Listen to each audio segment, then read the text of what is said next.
Tak ramai yang akan pandai berterima kasih kepadamu, wahai Allah. Ni Iblis sebut. Tak ramai yang akan berterima kasih kepadamu. 3 kali dah kita makan hari ni. Sudah 3 kali. Berapa orang yang lafaz Alhamdulillah? 50 tahun dapat pakaian, Allah bagi pakaian.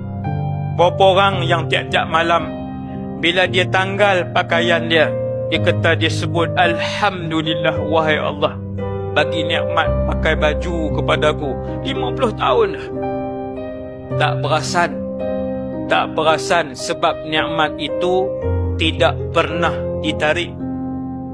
Sebab tu orang bila dia hidup, tiba-tiba satu hari Allah bagi sakit, tak pernah kena gout. Ada satu hari Allah bagi sakit kaki, kedua-dua belah gout.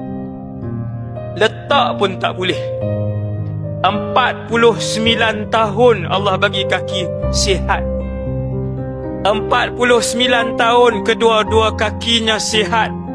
Pergi kerja, balik kerja, pergi masjid, balik masjid, tak pernah sakit.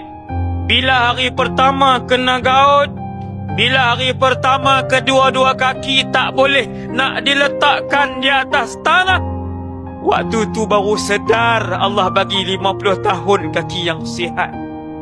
Masya Allah. Baru sedar. Sebab apa? Baru sedar sebab ketika itu Allah tarik. Baru sedar. Maka saya dan kita semua sama-samalah